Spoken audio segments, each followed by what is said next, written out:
Bonjour à toutes et bienvenue sur ma chaîne YouTube Leader Sereine. Alors cette semaine, je vais vous parler d'un sujet qui peut-être peut freiner votre succès, le développement de votre entreprise et de votre leadership. C'est le fait de se comparer sans arrêt aux autres et de se remettre tout le temps en question. Je suis Valérie Richard, coach en leadership et comme chaque semaine, je viens vous apporter des conseils vraiment pratiques pour vous aider justement à développer votre sérénité, votre confiance en vous pour pouvoir gérer et développer votre équipe et votre entreprise. Alors effectivement, c'est important de comprendre le mécanisme qui se met en route quand on se compare et qu'on se remet en question. Qu'on soit clair, pour moi, se remettre en question, c'est sain, c'est nécessaire quand on a un poste à responsabilité, qu'on dirige une entreprise, parce que ça permet de prendre du recul par rapport à ses pratiques et de chercher l'amélioration continue. Mais passer son temps à se remettre en question, et j'ai fait ça pendant hyper longtemps, et il y a encore des moments où je retombe dans ces pièges, des moments où je peux douter de moi et où je remets en question ma propre valeur, là ça devient négatif. Et c'est là qu'on se met à regarder un peu tout ce qui se passe autour de nous, que ce soit nos concurrents, que ce soit d'autres personnes, et on aura tendance peut-être à voir le verre à moitié vide et à se dire que ce que font les autres, c'est forcément mieux que nous. Alors qu'en fait, ça n'est pas quelque chose d'objectif, ça n'est peut-être pas la réalité, c'est l'histoire qu'on se raconte à un moment donné, mais ça n'est peut-être pas objectivement ce qui est en train de se passer. Donc ça va être important de définir pour vous ce qui est important quand vous cherchez comme ça à vous comparer. Est-ce que vous venez combler des peurs, des doutes sur vous? Est-ce que vous avez besoin plutôt de vous inspirer de ce que font les autres? Est-ce que vous avez besoin plutôt d'entendre différents avis ou des conseils ou différentes façons de faire pour vous choisir ce qui va vous correspondre le mieux? Ou est-ce que vous êtes juste en train de vous auto-saboter? Donc ça, c'est la première étape, je dirais, c'est d'arriver à comprendre finalement la nature de cette comparaison. Deuxième chose, ça va être bien sûr de développer votre confiance en vous. C'est, je dirais, un peu le fil conducteur, hein. Vous m'entendez souvent parler de ça, mais parce que c'est un sujet qui me touche particulièrement. J'ai mis très longtemps, moi, à me sentir confiante et à croire en moi. Et je sais à quel point on peut se faire mal quand on a ce manque de légitimité ou ce manque de confiance en soi. Et quand on va se comparer aux autres ou qu'on se remet en question, qu'on doute de notre valeur, bah, effectivement, on est en plein dans cette douleur, cette difficulté que l'on est en train de vivre. Donc, le fait de se dire finalement, qu'est-ce que je peux prendre comme décision? Qu'est-ce qui va faire avancer mon équipe? Qu'est-ce qui va faire que mon entreprise se développe?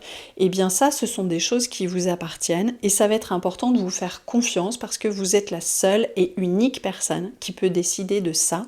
Donc, il y a différentes techniques pour pouvoir développer votre confiance en vous, mais c'est de vous estimer suffisamment fort pour vous dire que même les décisions que vous prendrez qui peut-être ne seront pas les meilleures, vous allez apprendre de ces erreurs, elles vont vous faire grandir et que c'est pas la peine de regarder ce qui se passe à côté parce que finalement les autres aussi font des erreurs, les autres aussi se plantent, mais c'est aussi en se plantant qu'on avance et qu'on avance mieux et plus vite.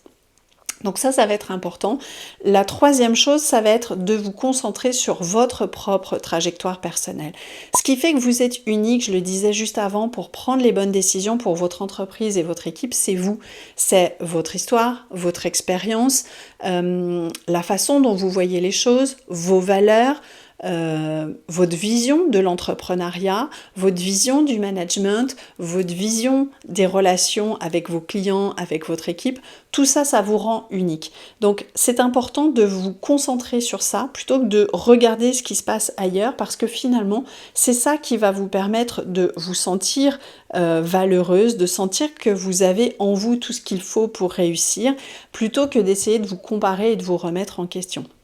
Ça veut dire aussi qu'à certains moments, ça peut être intéressant de refaire un peu la liste de vos réussites, de regarder un petit peu dans le rétroviseur tout ce que vous êtes arrivé à mettre en œuvre dans votre entreprise et avec votre équipe pour vous dire tiens, j'ai déjà passé des caps, j'ai déjà des aptitudes et je peux compter sur moi parce que effectivement j'ai ce qu'il faut pour pouvoir continuer à faire progresser mon activité. Donc ça c'est vraiment important.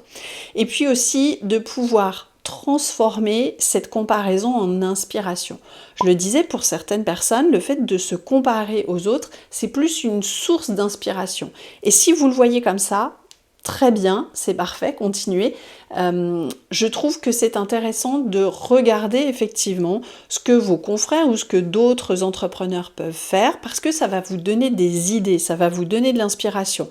Sinon, quand on est tout seul, on a tendance à toujours réfléchir dans le même sens, à être un peu dans notre roue là comme un hamster. Donc le fait d'échanger avec d'autres personnes, je trouve ça très intéressant parce que justement, ça va vous apporter des idées auxquelles peut-être vous n'aviez pas pensé. Ça va vous apporter un éclairage différent sur certaines situations. Moi, je le faisais beaucoup quand j'ai commencé à manager, d'échanger avec un ou deux autres managers comme moi, parce que finalement, quand je leur parlais de certaines difficultés avec mon équipe, ou de certaines décisions que j'avais du mal à prendre, ils allaient peut-être me donner leur avis ou me dire ce que eux auraient fait dans telle situation. Et moi, ça me laissait l'opportunité de choisir ce qui allait me correspondre à moi. J'allais pas forcément calquer leurs solutions et leurs idées, mais j'allais plutôt me dire, tiens, ça me donne une idée ou ça m'inspire de telle manière. J'avais pas forcément vu les choses sous cet angle-là.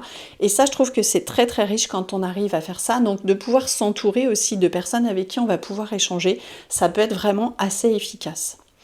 Et puis la dernière chose, ça va être de pratiquer deux choses. La première, c'est la reconnaissance de soi. Donc de reconnaître vos victoires, vos réussites, vos progrès, vos contributions. Encore une fois, d'être tourné vers vous, c'est important quand vous sentez comme ça que vous perdez pied, que vous vous remettez sans arrêt en question, que vous doutez de vous, que vous ne vous sentez pas légitime. Prenez le temps de vous reconnaître, de vous célébrer, de fêter peut-être toutes les petites victoires de la semaine parce que ça fait du bien aussi pour développer cette confiance en soi. Et la deuxième chose à pratiquer, c'est la gratitude. À partir du moment où on est dans ce sentiment de remerciement, de gratitude pour ce qui se passe avec votre équipe, avec votre entreprise, pour vous, les étapes que vous avez déjà passées et de vous dire je me sens vraiment reconnaissante, j'ai de la gratitude pour ce qui est en train de se passer, ça vous met aussi dans un état d'esprit beaucoup plus positif, ça vient réveiller un certain nombre d'hormones de plaisir aussi. Et ça va vous aider à passer certains caps un peu plus facilement plutôt que d'aller regarder ce qui se passe chez vos confrères ou auprès d'autres entrepreneurs et de vous dire « Ah mince, mais lui, il a fait vachement mieux. Ah, mais lui, son entreprise se développe plus vite que la mienne. » Ou « Tiens, pour lui, tout a l'air plus facile. » Non, déjà, on ne sait pas ce qui se passe pour ces personnes-là, mais ayez déjà la possibilité de vous dire j'ai de la chance de pouvoir faire ce que j'aime, j'ai de la chance d'être dans telle situation et j'éprouve de la gratitude pour ça. Ça, c'est vraiment quelque chose de très très puissant. Quand vous allez le pratiquer, vous allez voir, ça change aussi beaucoup votre état d'esprit. Donc voilà ce que j'avais pour vous aujourd'hui. J'espère que ça va vous inspirer, que ça vous donne des idées, que ça vous donne de l'élan. En tout cas, c'est le but de ces vidéos. Si vous pensez qu'elle peut aider d'autres personnes, n'hésitez pas à la partager, à la liker. Et puis moi, je vous retrouve très vite pour de nouveaux conseils et je vous remercie encore d'être là avec moi sur cette chaîne YouTube. À bientôt.